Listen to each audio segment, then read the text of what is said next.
Magandang umaga, tanghali, hapon, gabi sa zodiac sign na Gemini, Libra, and Aquarius. Lola Baby nagpapakilala. Isa lang pong like, subscribes, and share.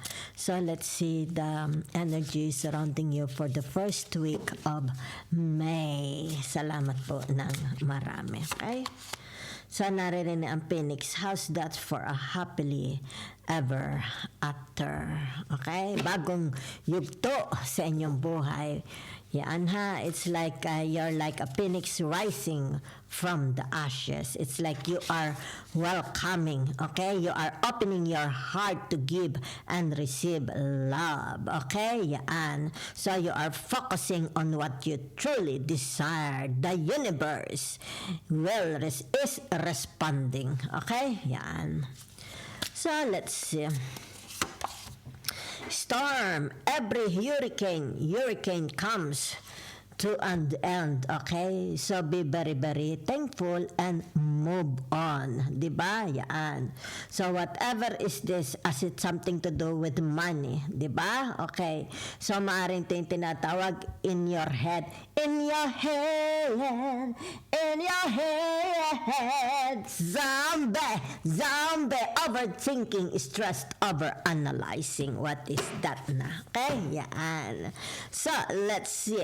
Let them go. Diba? Yan. Okay? Kung ito, nakakapagod na sa buhay nyo, very, very stressful. Okay? Let it go. Let it go. Let it go. Yan o. Kita ninyo. Okay? The 9 of swords or the 9 of air, di ba? Yan, ano ito? Kakapagod, negativity, then worries. You have a lot of worries in your head, maybe to something to do about relationship. That's why it says here, kung ano man ito, di ba? Kung ano itong mabigat sa sistema ninyo. Let it go! Let it go! Okay. So, ibig sabihin nito for some of you, di ba? Para sumarap naman ang inyong pakiramdam, di ba? Yan, okay? For some of you, you want a rest, di ba? Nakikita dito because this is the 12, di ba? This is the number of tinatawag na the Pisces, okay? So, ibig sabihin nito with the number 12, di ba? Yan, okay?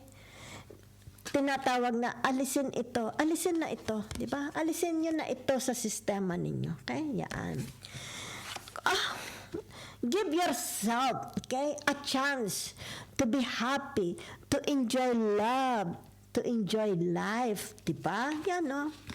Kita ninyo. Okay? Yan, oh. Okay? So, let's see. Another one, bite the dust. Yan, okay? Yeah. Pakawalan nyo na, okay? Pakawalan nyo na ang sarili ninyo, di ba? Okay? Yan, oh.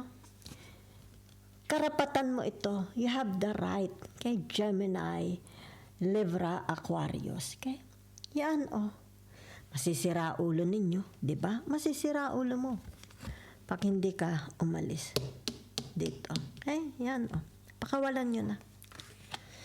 So, let's see what the tinatawag na the message and the advice from the universe. Okay? So, naririto ang tinatawag na kapayapaan ng isip. Diba? Yan. Oh. Listen to your heart. Okay? Kung nahihirapan kayo, okay? Go to a priest. Go to someone, okay? Person with authority. Diba? Para ito is mawala sa inyong sistema. Okay? What else? Okay? Konsulta. Diba? It's like, kung if it's the right person for you, konsulta kayo. Diba?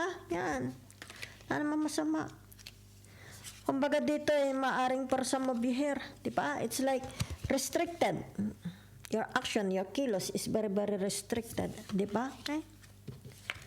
Yan. So, ibig sabihin nito, tinatawag, okay?